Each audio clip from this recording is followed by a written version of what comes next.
Abram suas Bíblias ao livro de Lucas, capítulo 2. Nós vamos estar lendo do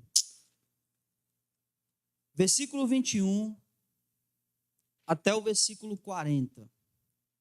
Lucas, capítulo 2, do versículo 21 até o 40. Vamos dar continuidade ao nosso estudo do Evangelho de Lucas.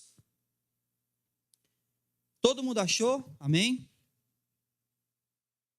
Diz assim: quando se completaram os 8 dias para o menino ser circuncidado, foi-lhe dado o nome de Jesus, como o anjo havia chamado antes dele ter sido gerado. Terminados os dias da purificação deles, segundo a lei de Moisés, levaram-no a Jerusalém para apresentá-lo ao Senhor. Conforme está escrito na lei do Senhor, todo primogênito será consagrado ao Senhor. E para oferecerem um sacrifício segundo o estabelecido na lei do Senhor, 2 rolinhas e 2 pombinhos. Havia em Jerusalém um homem chamado Simeão. Ele era justo e temente a Deus e esperava a consolação de Israel. E o Espírito Santo estava sobre ele. E o Espírito Santo lhe havia revelado que ele não morreria antes de ver o Cristo da parte do Senhor. Assim, movido pelo Espírito, foi ao templo. E quando os pais levaram o menino Jesus para fazer por ele conforme ordena a lei, Simeão o tomou nos braços e louvou a Deus, dizendo: Senhor, agora podes deixar ir em paz o teu servo, segundo a tua palavra, pois os meus olhos já viram a tua salvação, a qual preparaste diante de todos os povos, luz para revelação aos gentios e para a glória do teu povo Israel. E o pai e a mãe do menino se admiravam das coisas ditas sobre ele. E Simeão os abençoou e disse a Maria, mãe do menino: Este menino está posto para a queda e para a elevação de muitos em Israel, e como um sinal de contradição. Assim, os pensamentos de muitos corações serão conhecidos. Quanto a ti, uma espada atravessará a tua alma.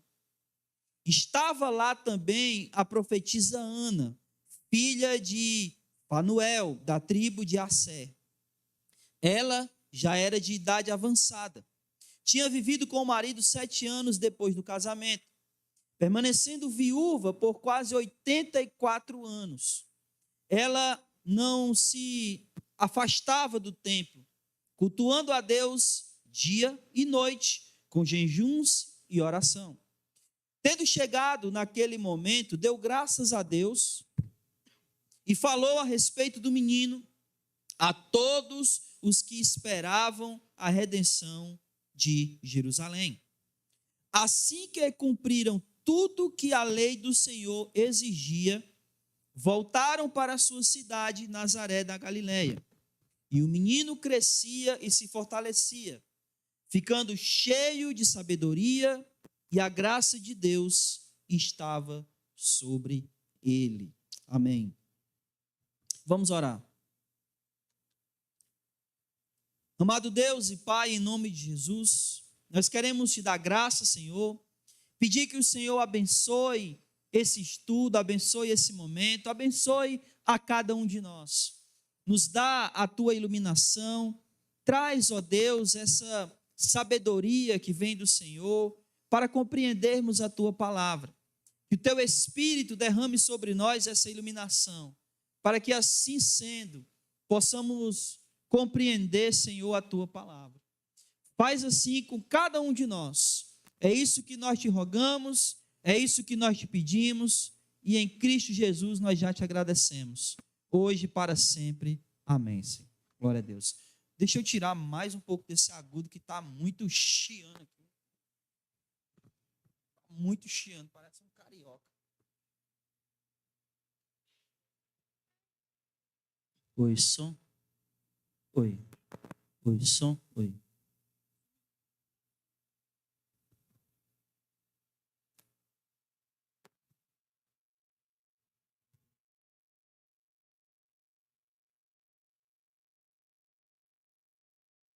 Tu abriu alguma coisa aqui que travou.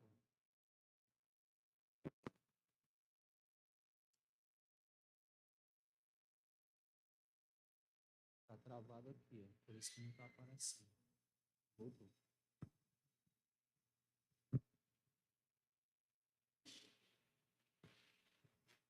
Amém. Glória a Deus. Glória a Deus. Bom, o que a gente vai ver hoje, meus irmãos?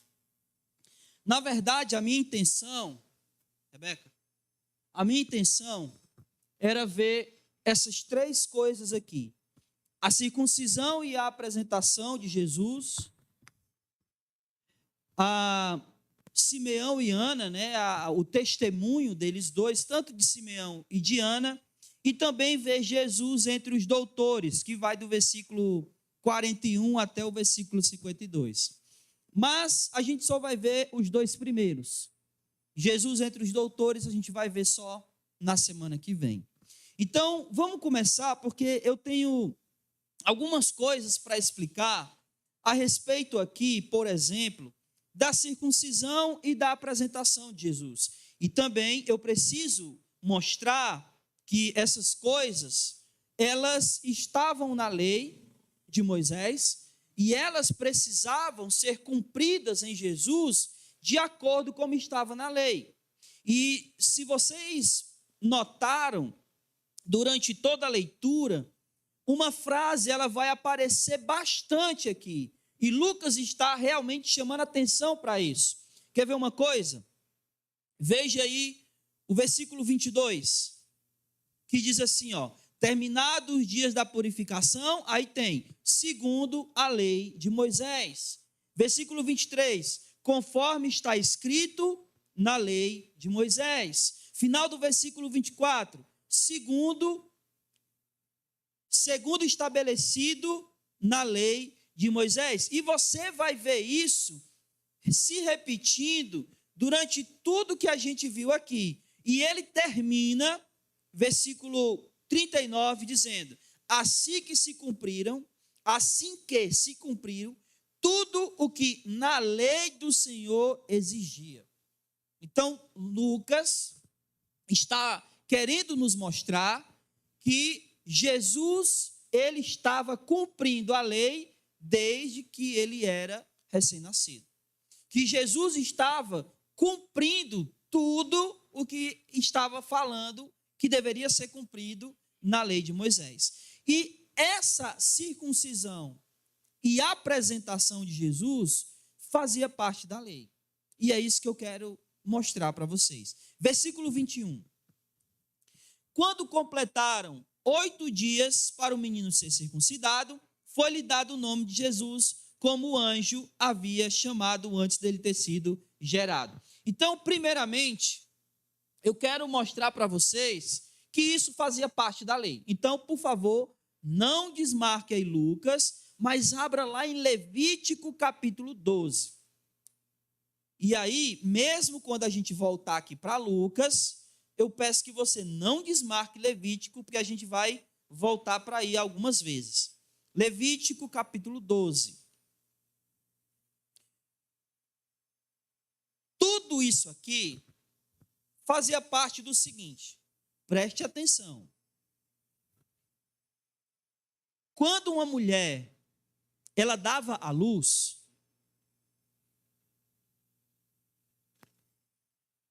ela era considerada impura. Ela era considerada impura, não. Ela ficava impura segundo a lei.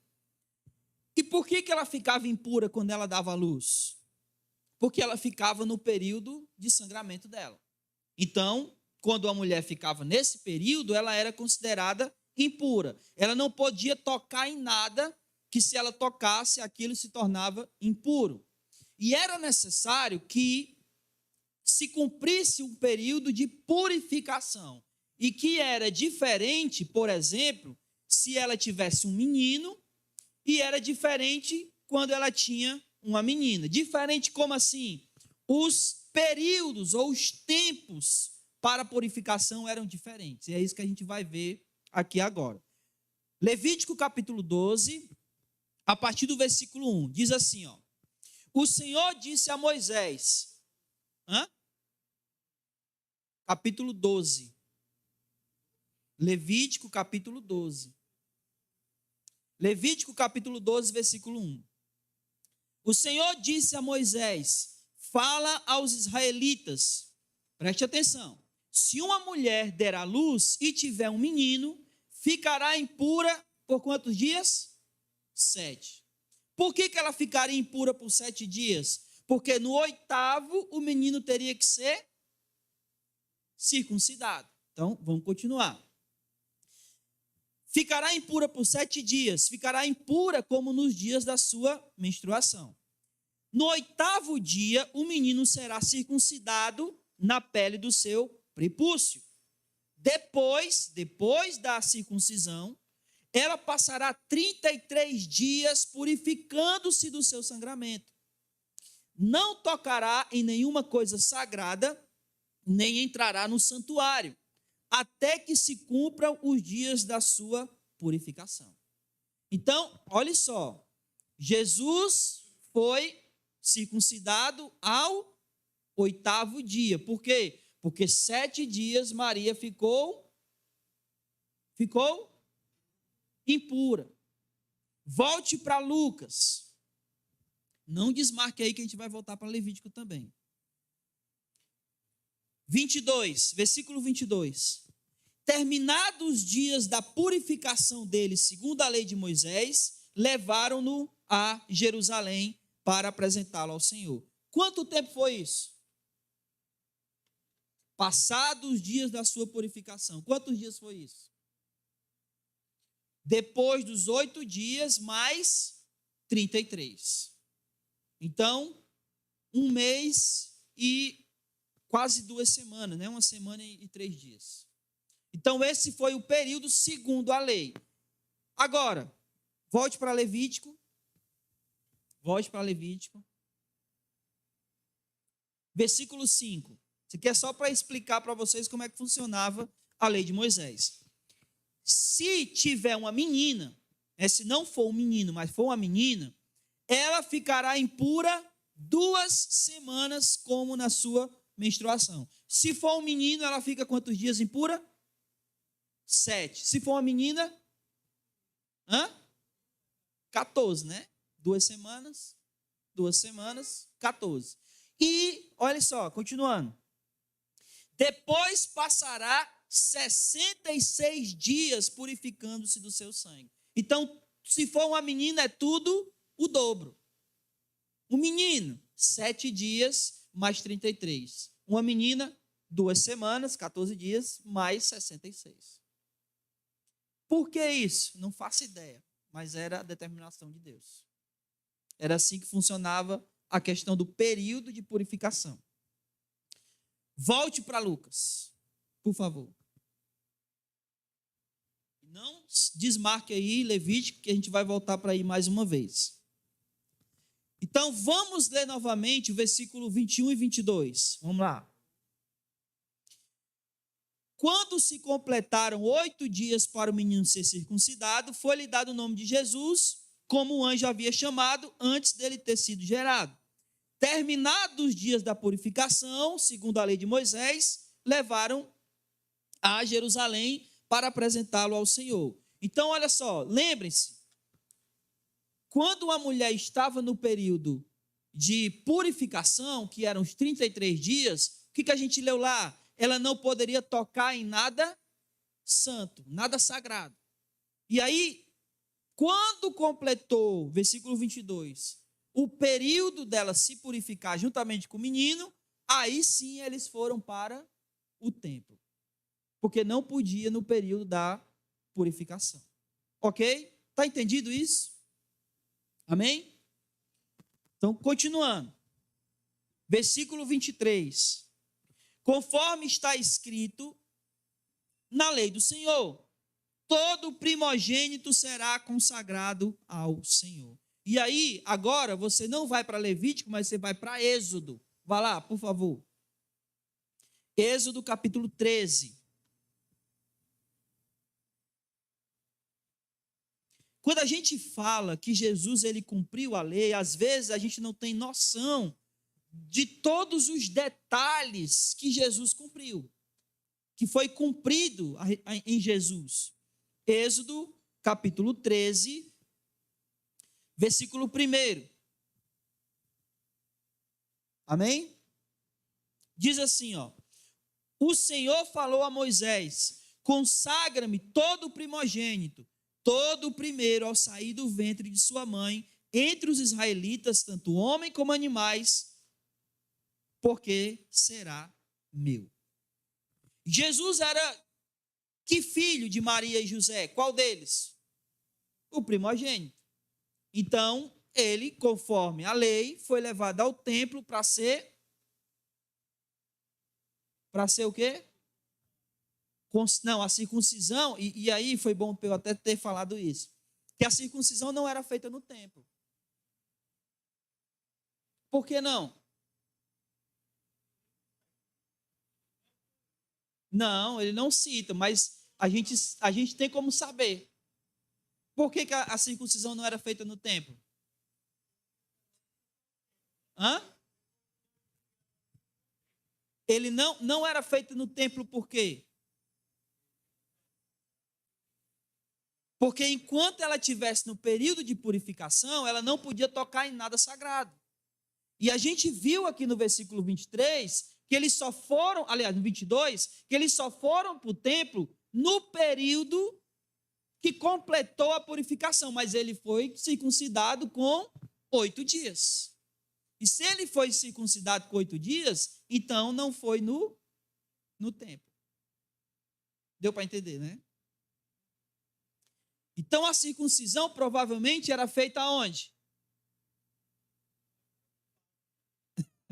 Não, a circuncisão não era feita no templo. Em casa. Era feita em casa. E muitas vezes, quem é que fazia a circuncisão? O pai. Era o pai. Ele que fazia a circuncisão do menino. Ia lá e fazia a circuncisão do menino.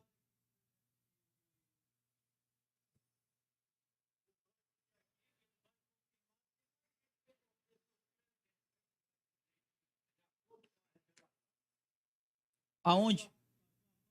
Ah, sim. Não, sim. Quando ele vai falar lá de Simeão, né? É porque quando eles levam no templo, o templo era como se fosse uma catedral, uma igreja. Tinha pessoas lá o tempo todo. Porque não era só, por exemplo, é bem provável que Jesus não tivesse sido o único menino levado para ser apresentado. Entende? Poderia ter tido outros meninos lá sendo levados para apresentar no templo. Ou você acha que no período que Jesus nasceu, só nasceu Jesus? Não, né? Assim como hoje nasce menino, num dia nasce várias crianças. Então, é possível que tivesse outros meninos sendo apresentados, então tinha outras pessoas no templo, como a gente vai ver quando a gente estiver falando aqui sobre Simeão e Ana. Mas, o que eu quero mostrar para vocês é que Jesus, ele cumpriu a lei dentro dos pormenores. O primogênito tinha que ser apresentado e consagrado ao Senhor, está lá em Êxodo 13:1, Jesus foi levado ao templo para ser apresentado. Foi levado conforme a lei. Como assim? Depois de ser circuncidado com 8 dias e passado o período da purificação, tanto dele como da mãe dele, que era 8 dias mais 33. Exatamente. Amém? Então, Lucas está aqui demonstrando que a lei de Moisés foi cumprida por Jesus, mesmo ele ainda sendo criança. Porque ele precisava cumprir a lei, toda a lei. Não era algumas coisas da lei, era a lei toda. E eu vou já explicar por que ele precisava cumprir toda a lei. Mas antes de explicar isso, Veja o versículo 24. Porque era o seguinte, ó, o processo de purificação, ela passava o período, 33 dias, e ao final desse período, que foi quando eles levaram o menino para ser apresentado, era necessário fazer o sacrifício. E o sacrifício aqui, versículo 24, que era segundo o estabelecido na lei, o que foi sacrificado? 2 rolinhas ou 2 pombinhos. Agora volte de novo para Levítico. Preste atenção. Volte para Levítico. Vou perguntar de novo. O que foi sacrificado?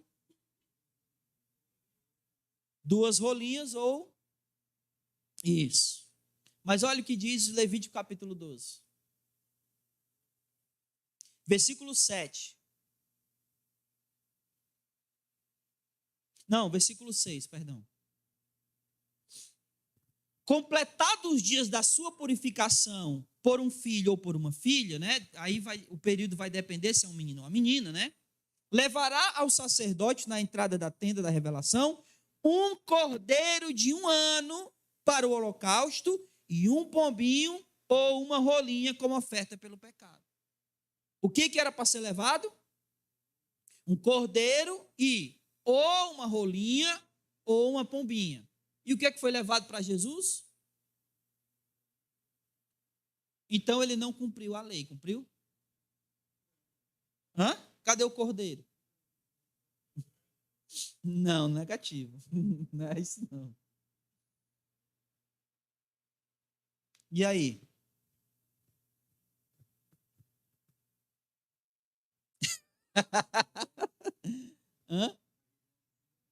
O pai dele o quê? Vamos ler o versículo 8. Mas se não tiver recursos para oferecer um cordeiro, então trará o quê?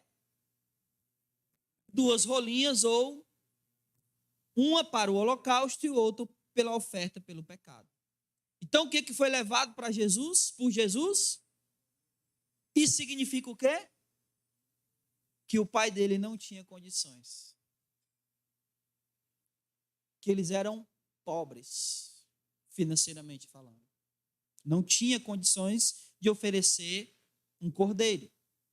E a lei previa isso.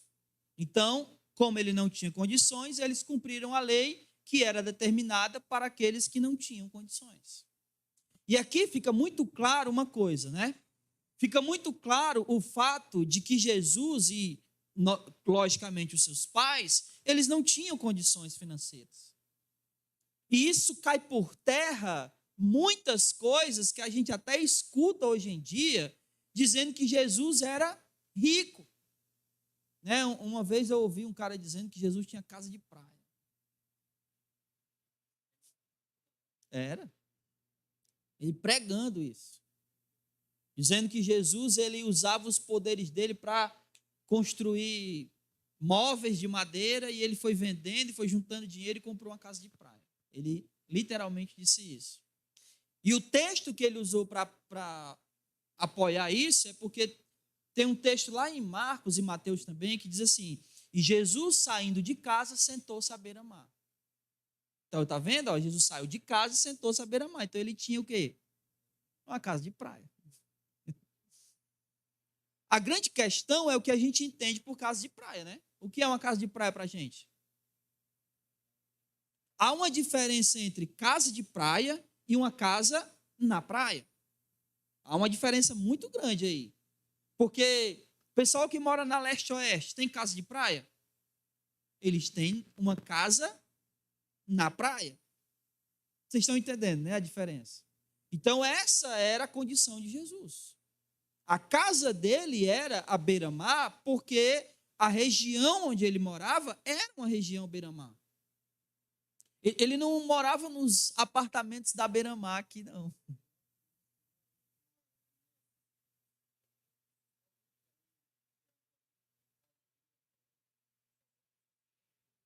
Exatamente. E era o caso de Jesus. O pai conhece lá, como é o nome, pai? Favela do Moinho. O pai conhece muito aquela região ali perto da Marinha. Leste-Oeste, né? O Pirambu. Hã? Como é o nome daquela Leste-Oeste mesmo, aquela avenida, né? Mas eu acho que ela ganhou outro nome depois. Enfim, tem nada a ver com o que a gente está falando, né?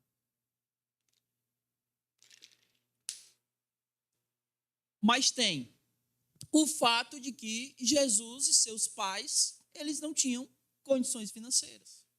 Eles não eram ricos, como infelizmente algumas pessoas querem colocar, dizer que Jesus era rico e por isso todo mundo tem que ser rico. Não tem nada a ver uma coisa com a outra.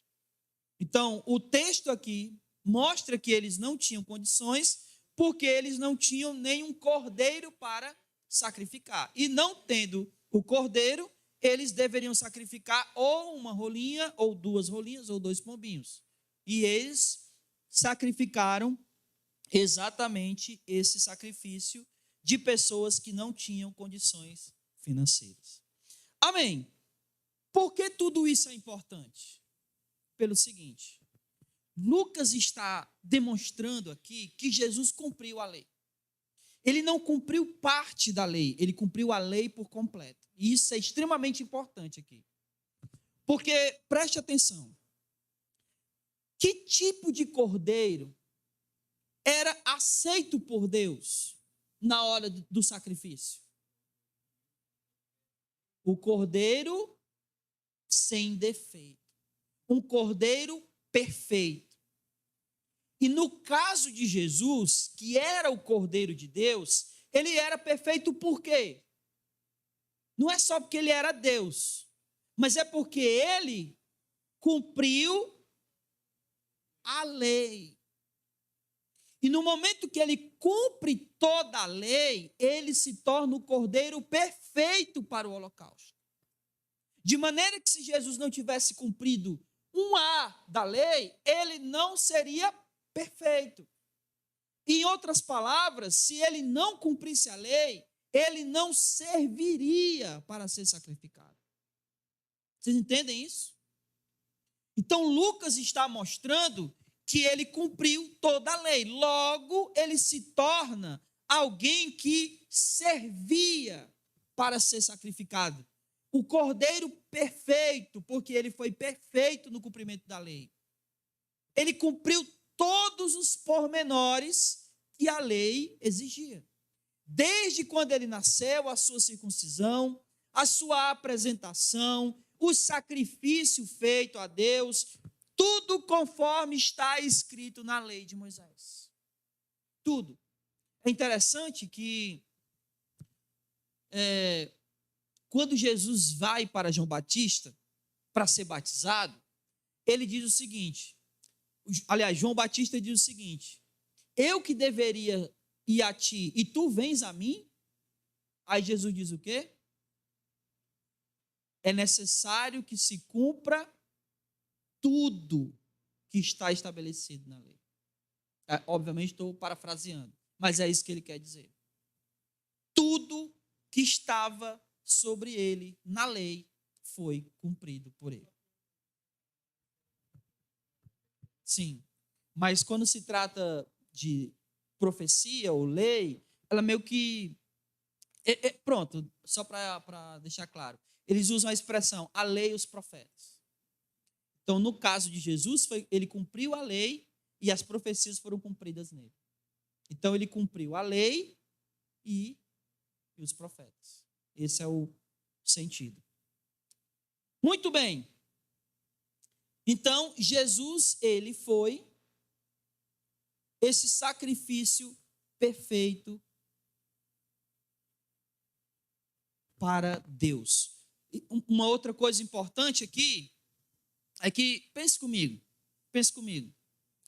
A gente consegue cumprir a lei? Qualquer um de nós consegue cumprir a lei? Toda, à risca? Não, né?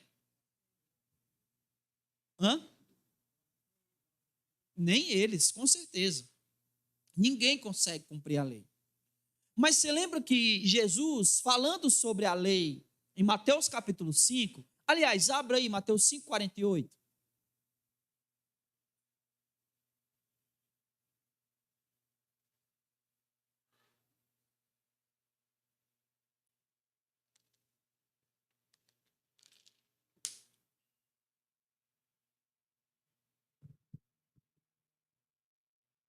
O que ele vai dizer aí, Mateus 5,48? Sede, pois, perfeitos, como perfeito é o vosso Pai que está no céu. Aí, Jesus, ele não está dizendo assim, não, ó. Se você conseguir, né, tente. Ele não está dizendo isso, não. Ele está dizendo o quê? Seja perfeito. Aí a pergunta que a gente faz é essa: como? Como é que nós vamos ser perfeitos? É possível ser perfeito? Porque a gente acabou de dizer que perfeição, nesse contexto da lei, é cumprir a lei toda, como Jesus fez. E nós também acabamos de dizer que nós somos incapazes de cumprir a lei toda. Então, agora, como é que fica? Como é que a gente vai ser perfeito, como Jesus está dizendo aí? Mas você consegue obedecer toda a lei? Só o Pai que é perfeito. Mas Jesus está dizendo que nós temos que ser perfeito como o Pai.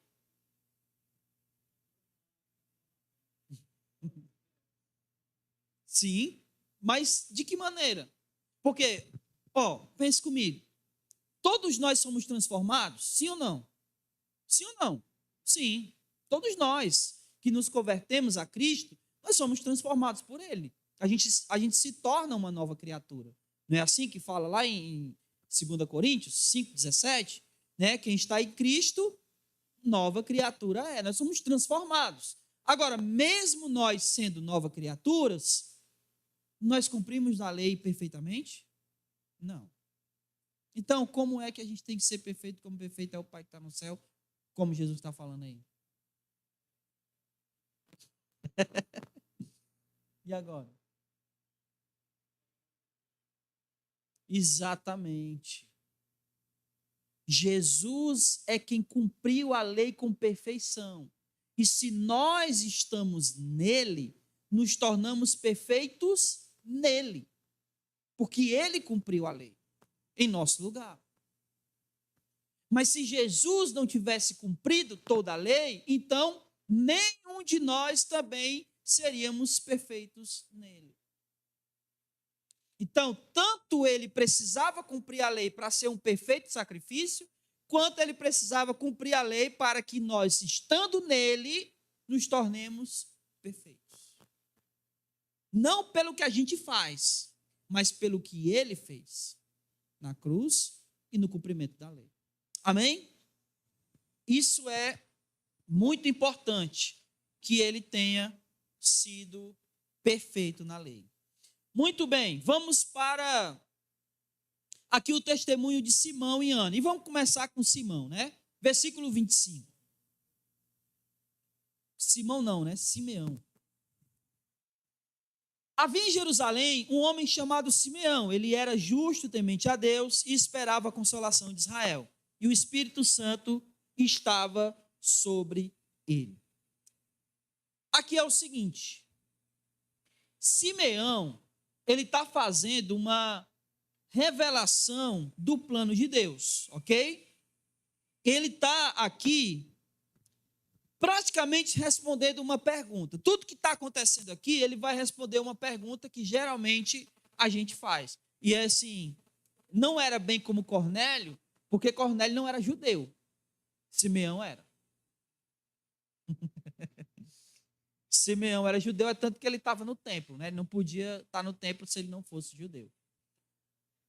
Mas o que é que ele está respondendo aqui? Obviamente, está respondendo indiretamente, ou seja, é uma resposta que geralmente, há uma pergunta que geralmente se faz, que é o seguinte: como é que as pessoas da antiga aliança, elas foram salvas? Como é que as pessoas do Antigo Testamento foram salvas?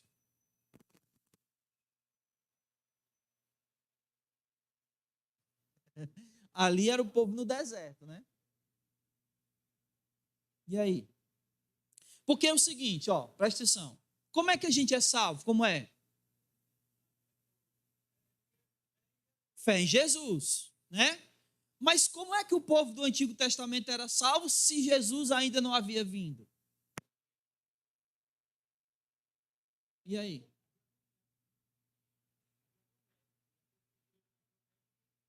É exatamente o que está acontecendo aqui com Simeão. Olha só, versículo 25 de novo, e vamos ler até o versículo 27. Havia em Jerusalém um homem chamado Simeão, ele era justo, temente a Deus, e esperava a consolação de Israel. Então, ele esperava aquilo que foi prometido. Versículo 26. O Espírito Santo lhe havia revelado que ele não morreria antes de ver o Cristo da parte do Senhor. Então, como é que o povo do Antigo Testamento, da Antiga Aliança, era salvo? Pela fé em Jesus. A diferença é que eles olhavam para frente, para aquilo que ainda viria. E como é que nós somos salvos? Pela fé em Cristo Jesus, só que a gente olha para trás, por aquilo que ele já fez. Estão entendendo?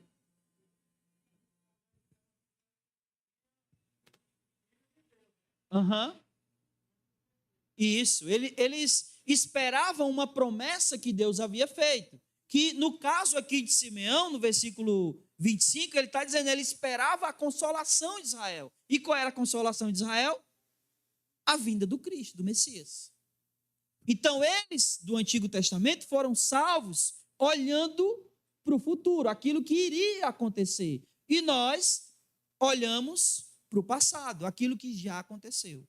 Mas tanto eles como nós somos salvos da mesma maneira, pela fé em Cristo Jesus. E aí você me pergunta, então para que eles sacrificavam animais? E agora?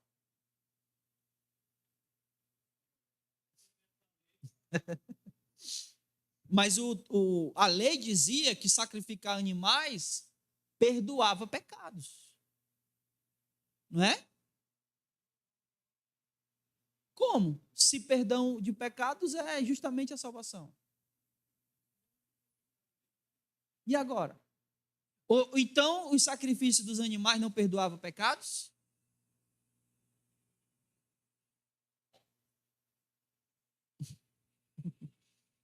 E aí? Não, negativo. Negativo. Também, claro. Mas e aí? Porque é como ele falou lá, né? Se o sacrifício dos animais perdoava o pecado por si só, então não precisava de Jesus. Mas se a salvação é em Jesus, então quem sacrificou lá não teve perdão de pecados, é isso?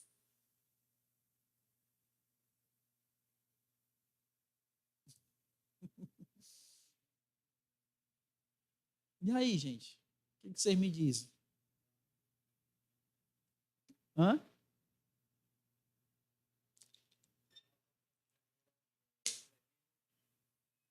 Não. É porque é o seguinte: todos os sacrifícios dos animais, eles só foram totalmente validados no sacrifício de Jesus. Então, eles eram sacrificados, Deus perdoava, mas esse perdão ele só era realmente completo, ou seja, os sacrifícios dos animais eram validados quando Jesus fosse sacrificado. Então, se Jesus não tivesse sido sacrificado, todos os sacrifícios de animais não teriam validade. De certa maneira, sim. Mas não significa que foi. porque na verdade Cristo iria ser crucificado. Então é o seguinte, Deus perdoou com o sacrifício de animais? Sim. Por quê? Porque ele já sabia que Jesus ia ser crucificado. Então já havia perdão. É como um perdão antecipado. Vocês estão entendendo? Ou não? Sim ou não?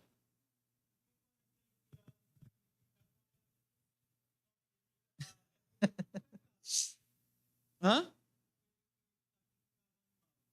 O que tem? Não, não era como não, ele se arrependia sim.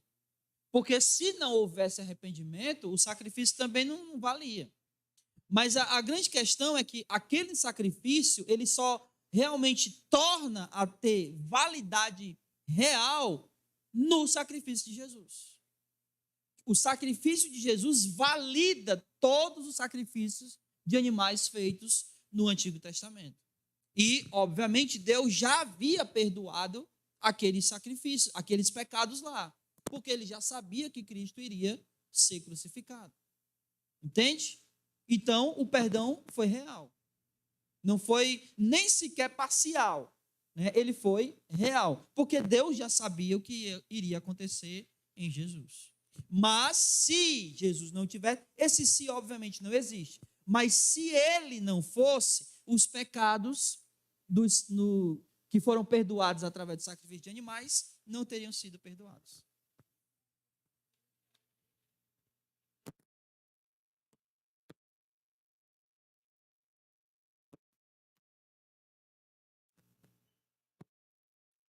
Era Jó.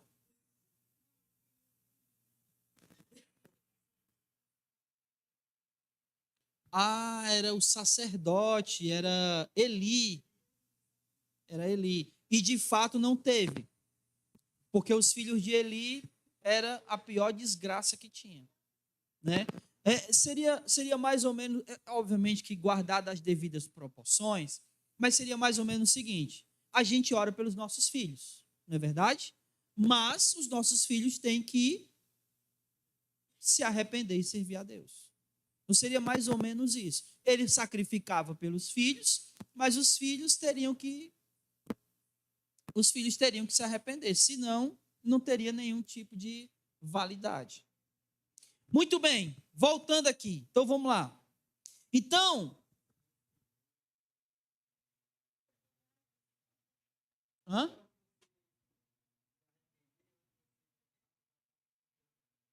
não foi isso que eu quis dizer, não.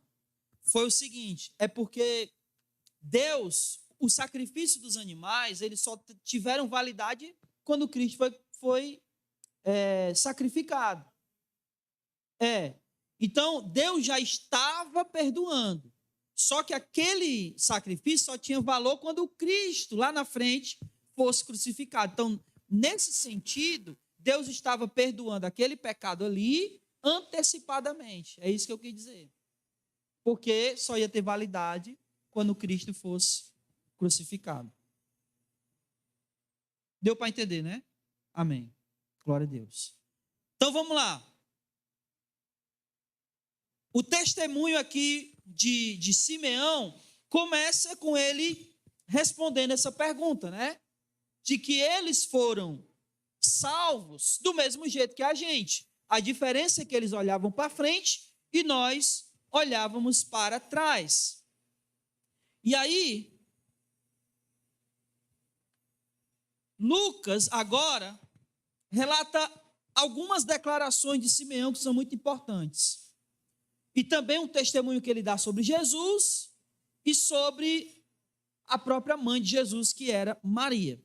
A primeira coisa que Simão faz aqui, a declaração que ele dá, está aqui no versículo 29 e 30, que ele diz o seguinte: Senhor, agora podes deixar em paz o teu servo, segundo a tua palavra, pois os meus olhos já viram a tua salvação.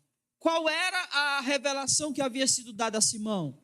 De que ele não morreria sem antes ver a consolação de Israel.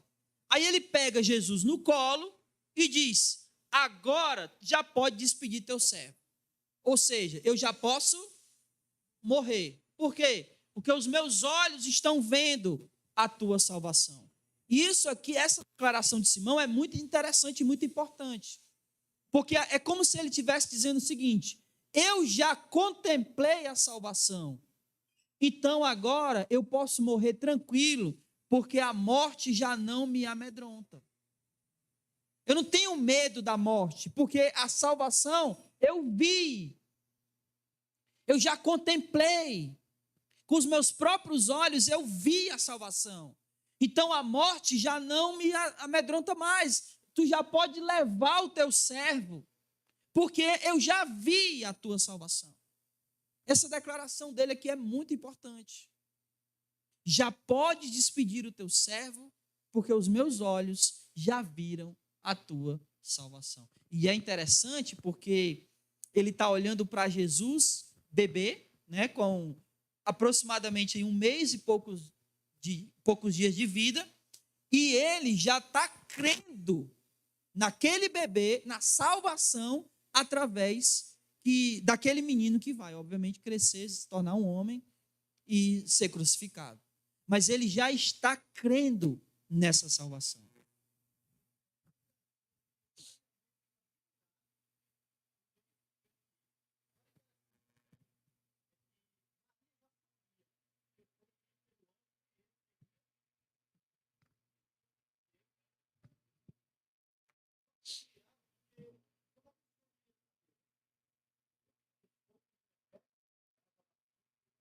Exatamente.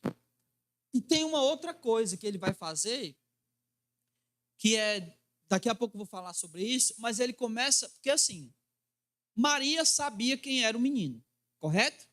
Correto. O anjo havia dito para ela, ele vai ser filho de Deus, vai ser chamado filho do Altíssimo. O anjo disse tudo isso. Mas tem uma coisa que o anjo não disse. E o que foi?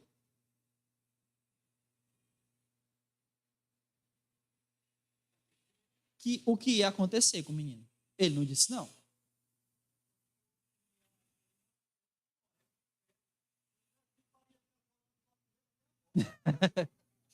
Mas Simeão vai dizer para ela o que é que espera. Para que ela se prepare. E vamos ver isso, daqui a pouco, vamos ver. Mas olha só, a segunda declaração que Simão faz é que o que seria o menino, né? O que ele se tornaria. Versículo 31, olha só. A qual essa salvação, que ele termina dizendo no versículo 30, né? Meus olhos já viram a tua salvação, a qual preparaste diante de todos os povos, luz para a revelação aos gentios e para a glória do teu povo Israel. Segunda coisa que ele está fazendo aqui é revelar o plano de Deus. Ele está revelando aquilo que Deus iria fazer. Que essa salvação não era só para os judeus, era para todos os povos. Todos. Que Deus, através de Cristo, através da mensagem do Evangelho, iria revelar a todos os gentios. O menino era a própria revelação do plano de Deus para a salvação de todos, porque sempre foi o plano de Deus salvar a todos os povos.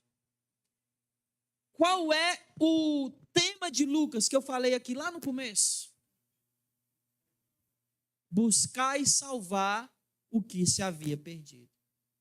E o plano de Deus de buscar e salvar o que se havia perdido não era só sobre os judeus, era sobre todos os povos.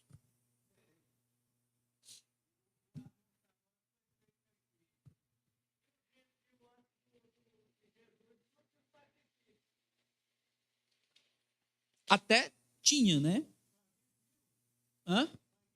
Tinha. Por exemplo, você vai encontrar várias vezes. Pronto. Vamos pensar, sabe em quem? Vamos pensar o seguinte: quando é que o povo judeu se torna povo de Deus? Não. Estou dizendo o seguinte: deixa eu explicar melhor, perdão, eu estou explicando errado. Isso, exatamente. Você, por exemplo, você pensa assim, ó, Noé era judeu? Não, não tinha povo judeu. Abel era judeu? Não, ele fez sacrifício. E Jó era judeu? Não. Então, o sacrifício não era só para o judeu, era para todo aquele que cresce em Deus. Agora, obviamente, Deus escolhe um povo para ele por causa do plano dele. E o plano dele era que viria o Salvador através do povo dele. A escolha de Deus de um povo era para preservar uma linhagem. Você entende? Porque, por exemplo, ó, presta atenção. Você tem quantos filhos teve que a gente viu aqui, que tem um nome, obviamente? Quantos filhos Adão teve? Que tem um nome, né? Teve outros, mas que tem um nome. Abel, Caim e Sete. Abel morreu, aí ficaram quem? Caim e Sete. Aí tem a descendência de Caim e tem a descendência de Sete. Então, Deus está preservando uma linhagem. Através de quem? De Sete. Aí a gente chega em Noé. Aí Noé teve quantos filhos? 3. Quem são?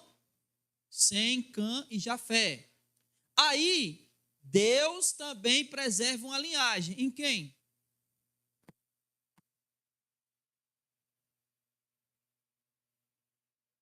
Hã?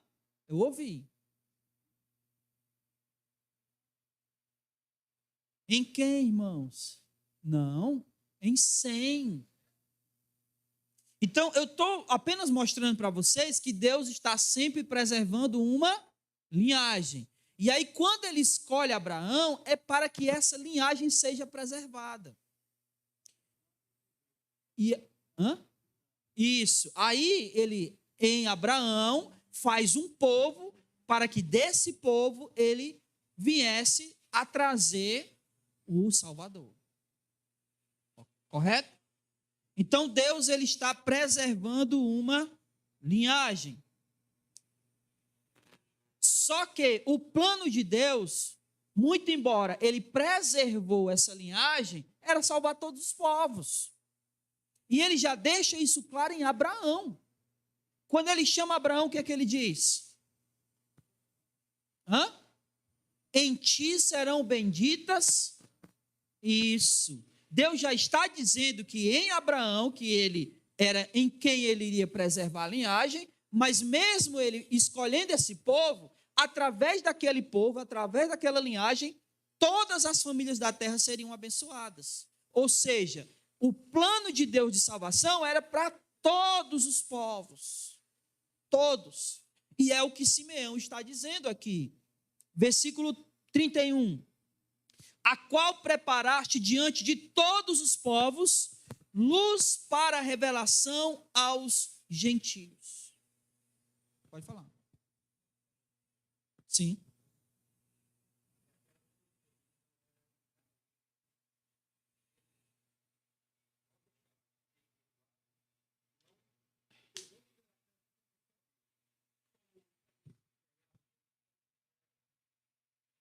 A gente não pode dizer que eles não tiveram a chance de conhecer a Deus. E eu vou explicar por quê. Quando o povo sai do Egito, eu estou tentando me lembrar exatamente a conversa que Deus tem com Moisés. Você lembra que Deus disse para Moisés assim, ó, Moisés, o povo estava reclamando demais, lembra? Direto murmurando. Aí Deus disse assim, já chega, eu vou matar todo mundo e vou começar um novo povo a partir de ti. Você lembra dessa conversa que Deus tem com Moisés? Aí o que Moisés diz? O que dirão as nações a respeito de ti?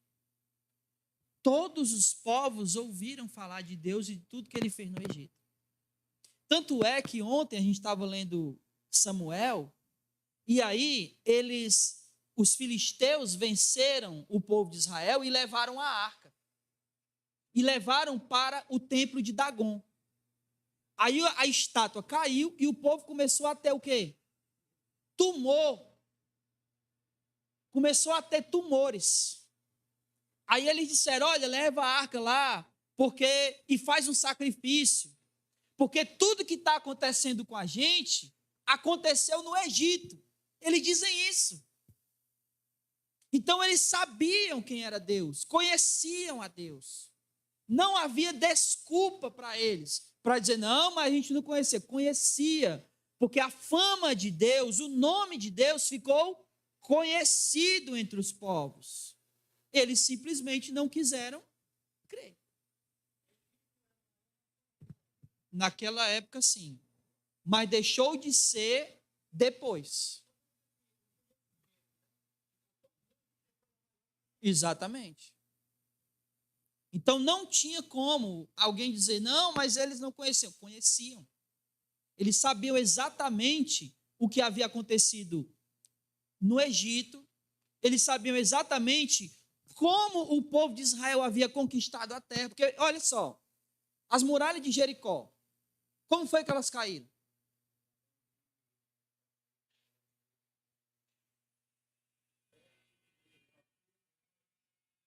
Rodearam a terra durante 7 dias, aliás, durante 6 dias, e no 7º dia eles rodearam 7 vezes.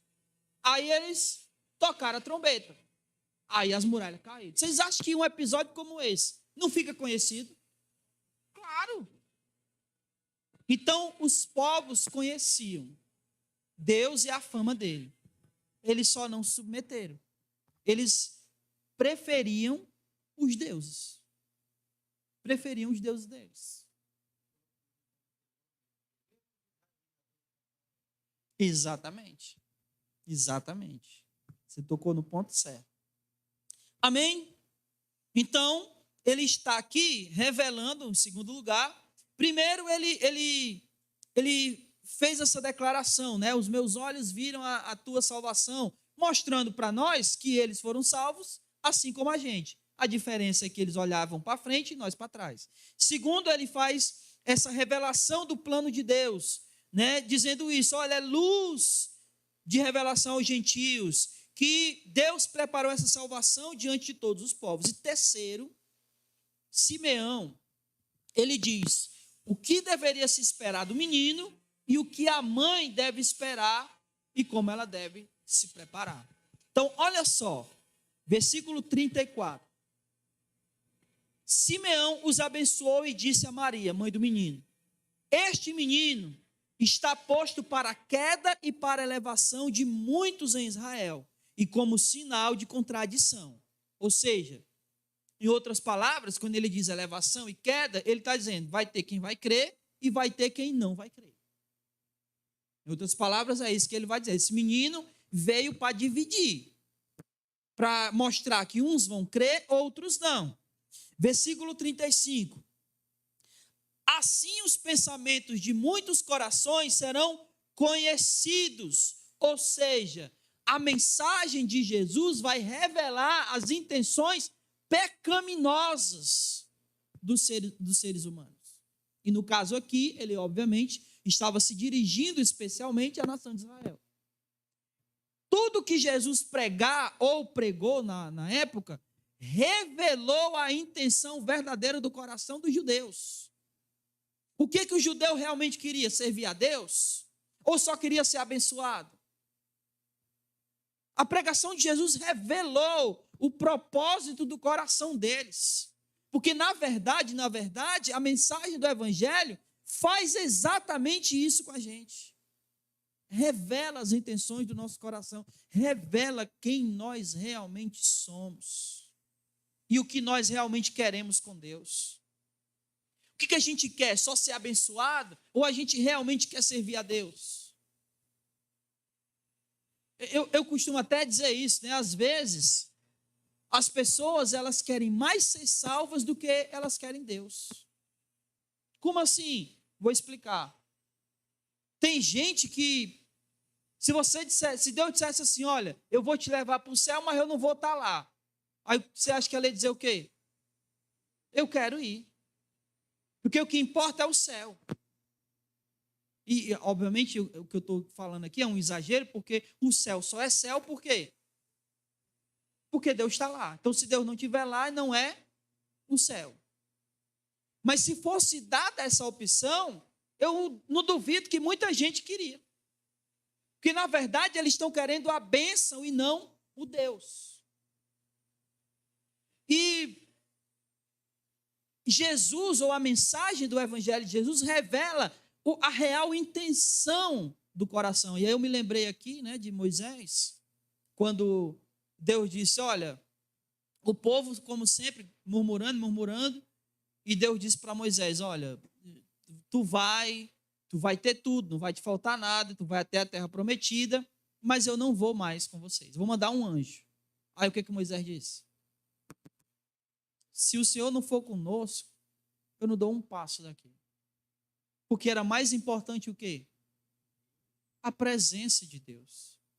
Né? E lembrando do que o próprio Davi disse, né? O Senhor é meu pastor e ele não me faltará. Então é mais importante a presença de Deus do que as bênçãos estabelecidas, do que as bênçãos prometidas. E o Evangelho revela a real intenção do coração. E aí, por fim, ele vai falar uma coisa para Maria, porque lembra? O anjo anunciou o menino, disse que ele seria o filho de Deus, filho do Altíssimo, mas não disse o que ia acontecer. Aí olha o que Simeão está dizendo, final do versículo 35. Quanto a ti, uma espada atravessará a tua alma. O que ele está dizendo, hein? Que ela ia sofrer com a morte de Jesus. Imagina uma mãe vendo o filho ser chicoteado e, por fim, crucificado. Como é que a alma dessa mulher ia ficar? Como se tivesse sido atravessada por uma espada.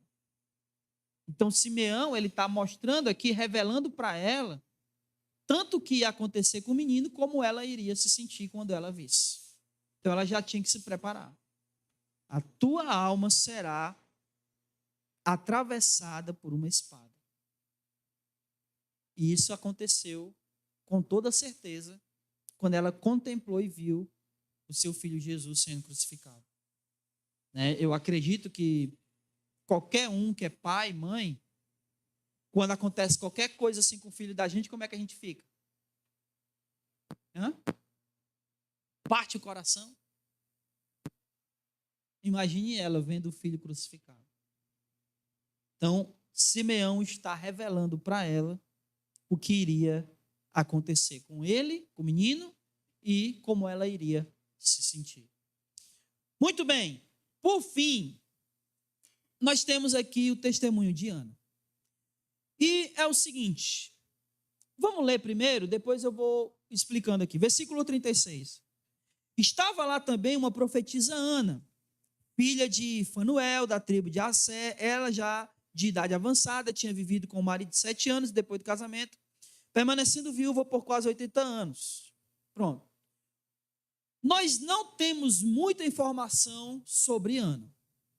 O que a gente sabe é o que está escrito aqui, que ela era uma profetisa, que ela era filha de Femuel, da tribo de Assé, que ela ficou viúva muito jovem, né? Ela só teve o marido por 7 anos, depois ele morre, e ela ficou viúva por quanto tempo? Por quase 84 anos, né? Ou seja, ela não se casou mais. Mas o que realmente nos importa, e que o texto vai dizer sobre ela, são 3 coisas aqui, que é o seguinte, versículo 37. Ela não se afastava do templo, cultuando a Deus dia e noite.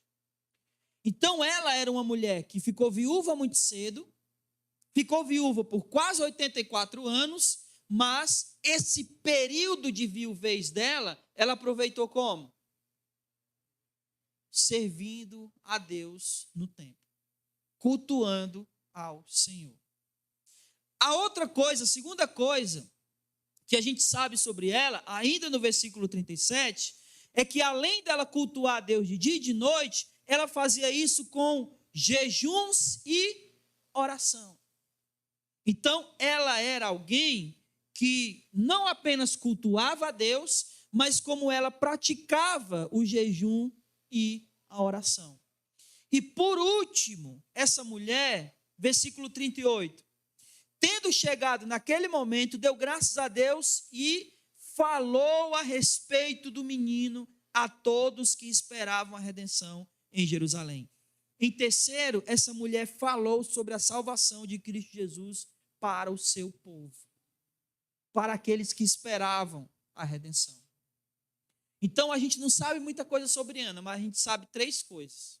Ela constantemente adorava a Deus, ela praticava jejum e oração, e ela falava de Jesus.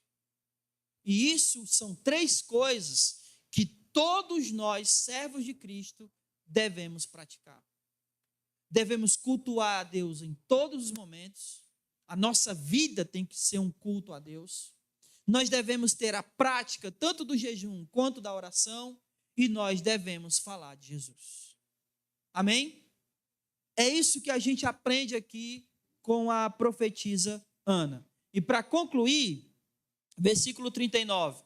Assim que se cumpriu tudo que a lei do Senhor exigia, voltaram para a cidade de Nazaré, na Galiléia. E o menino crescia, se fortalecia, ficando cheio de sabedoria e graça, e a graça de Deus estava sobre ele.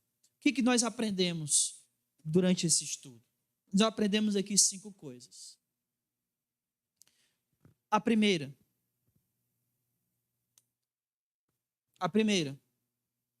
Jesus cumpriu toda a lei.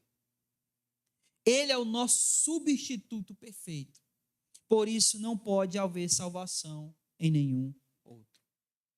Não há ninguém que tenha sido perfeito a ponto de ser o sacrifício perfeito, a ponto de nos substituir, tanto no cumprimento da lei, quanto nos substituir no sacrifício na cruz. E é justamente por não haver nenhum outro com essa condição, é que não há salvação fora de Jesus. Ele é o único meio pelo qual nós somos salvos. Por isso que ele fala que ele é o caminho, a verdade e a vida. Não pode haver salvação fora de Jesus. 2, todos em todas as épocas da história humana só são salvos de uma maneira, pela fé em Cristo Jesus. A diferença, os antes de Cristo olhavam para frente, esperando Jesus. Nós, os depois de Cristo, olhamos para trás, olhando para o que ele já fez. Mas todos, sem exceção, são salvos pela fé em Cristo Jesus. 3, o plano de Deus sempre foi estender a salvação em Jesus a todos os povos. O plano de Deus nunca foi somente salvar Israel. O plano de Deus era salvar a todos os povos, a todas as pessoas, como diz em Apocalipse, povo de toda língua e nação. Todos aqueles que viessem a crer em Jesus. 4, o ensino de Jesus, ou seja, o seu evangelho, revela os desejos mais sombrios do nosso coração e nos faz ver quem realmente somos, pois o evangelho nos atravessa a alma e isso nos faz perceber o quanto precisamos de Jesus. Quando nós nos deparamos com a realidade que está aqui dentro do nosso coração, de quem nós realmente somos, o evangelho faz isso, ele expõe o nosso coração. E ele expõe o nosso coração para nós mesmos. Nós enxergamos quem nós somos de verdade.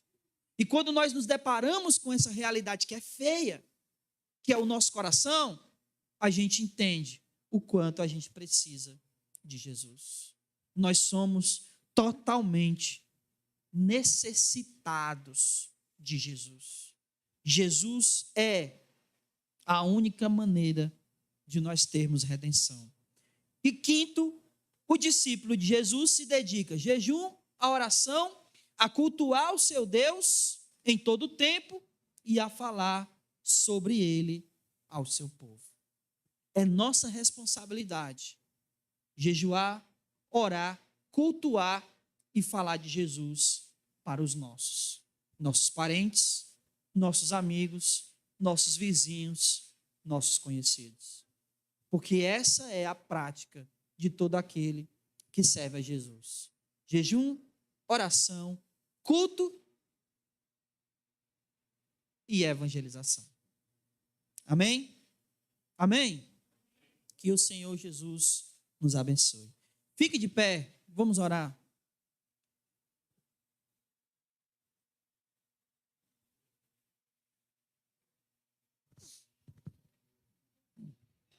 Oremos. Amado Deus e Pai, nós queremos te dar graça, Senhor. E, acima de tudo, te agradecer pela salvação em Cristo Jesus, pela tua misericórdia a cada um de nós, através desse sacrifício, que só foi o sacrifício perfeito, mediante o cumprimento da tua lei, Senhor. Cumprimento esse que só pôde ser feito através de Jesus. Ele é o único que cumpriu toda a lei. Ele é o único que se tornou perfeito pela obediência da lei. E assim sendo, Deus se tornou perfeito sacrifício. O nosso perfeito substituto no cumprimento da lei e no sacrifício pelo pecado. Muito obrigado, Senhor, por nos perdoar através do nosso Senhor Jesus. Por nele, através dele, estando nele, o Senhor nos considerar perfeitos. Não pelo que a gente é ou pelo que a gente faz, mas através do que ele fez em nosso lugar. Abençoa-nos e nos dá, Senhor, sempre essa compreensão. Que o teu evangelho, ele possa, assim como foi feito com a gente, ele possa fazer com outros, revelar, transpassar o coração, revelar os desejos do coração, e que assim sendo, uma vez feito dessa maneira, possamos reconhecer que não podemos, ó Deus, ficarmos distante de Jesus, pois ele é a nossa única forma de sermos salvos. Então, em nome de Jesus, Pai, nos dá essa compreensão de que precisamos desesperadamente do nosso Salvador Jesus. E quando nos tornamos discípulos, que a cada dia, Senhor, que nós nos tornamos ainda mais discípulos teus, que o Senhor nos dê esse entendimento, essa compreensão e convicção de que, como discípulos do Senhor, nós precisamos ter a prática do jejum, da oração, do culto e da evangelização. Nós somos salvos com esse propósito, com esse fim, de praticarmos essas boas obras em Ti. Em nome de Jesus, Senhor, é nele que nós te agradecemos por tudo aquilo que o Senhor fez por cada um de nós. Leva-nos em paz, abençoados, edificados com a Tua palavra e nos protege, Senhor, no caminho de volta.